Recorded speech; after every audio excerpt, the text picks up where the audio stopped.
خوفناک حویلی۔ پرانے زمانے کی بات ہے کہ ایک شہر میں ایک بہت بڑی حویلی تھی۔ حویلی بہت خوبصورت اور اس کی عمارت کافی اونچی تھی۔ اس کا رہائشی ایک امیر کبیر آدمی تھا جو اپنے خاندان کے ساتھ اس حویلی میں کئی سالوں سے رہ رہا تھا۔ اس حویلی کو جو بھی دیکھتا تھا وہ دیکھتا ہی رہ جاتا تھا، کیونکہ وہ اس شہر کی سب سے بڑی عمارت تھی، اس لیے بھی وہ سب کی توجہ کا باعث بن جاتی تھی۔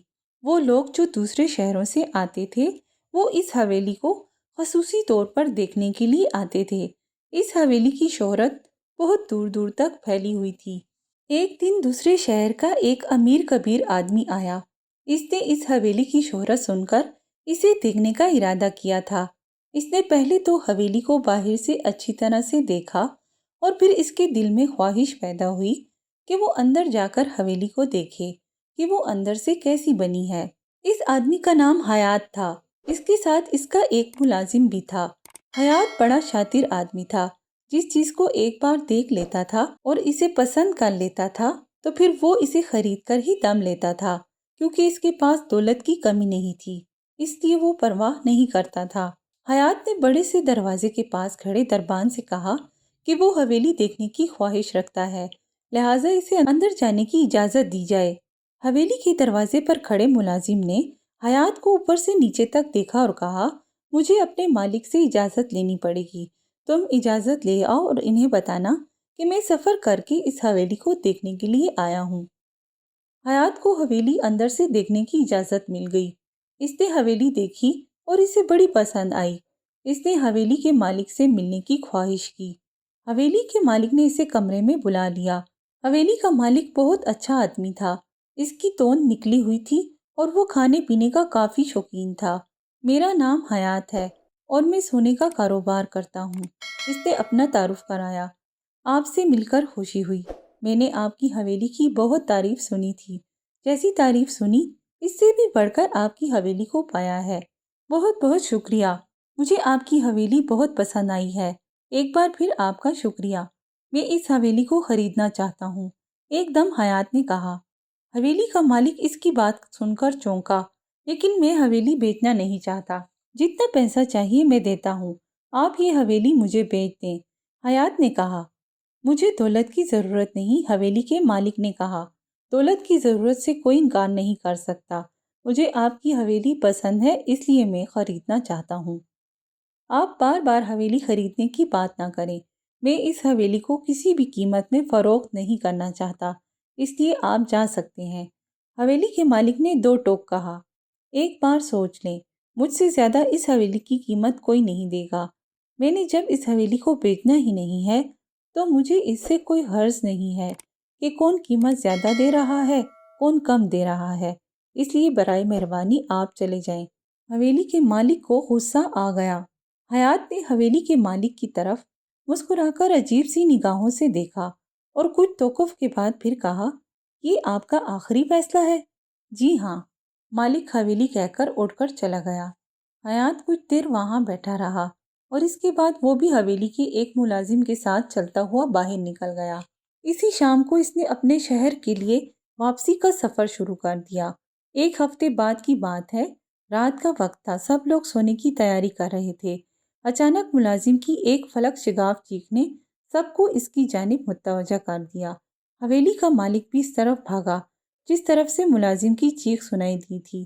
دیکھا تو کمرے میں ملازم کھڑا کانپ رہا ہے اور اس کے کچھ فاصلے پر مردہ حالت میں ایک الو پڑا ہوا ہے۔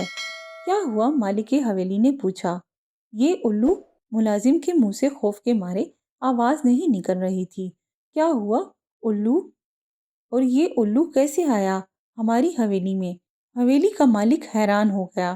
صاحب، میں جیسے ہی کمرے میں آیا یہ الو اس جگہ بیٹھا ہوا تھا، میں اسے دیکھتے ہی پریشان ہو گیا کہ یہ حویلی کے اندر کیسے آ گیا۔ اچانک یہ الو اپنی جگہ سے اڑا اور یکدم میرے سامنے گر گیا اور مر گیا۔ اس میں ڈرنے کی کیا بات ہے؟ الو باہر سے آ گیا ہوگا اور شاید یہ بیمار ہوگا کہ اچانک مر گیا۔ حویلی کے مالک نے اسے تسلی دی۔ ڈرنے کی بات یہ ہے کہ یہ مرنے سے پہلے بولا اور مجھے کہا کہ وہ حویلی کے ایک ایک آدمی کو مار دے گا، ملازم نے ڈرتے ہوئے بتایا۔ اس کی بات سن کر سب ہنس دیے۔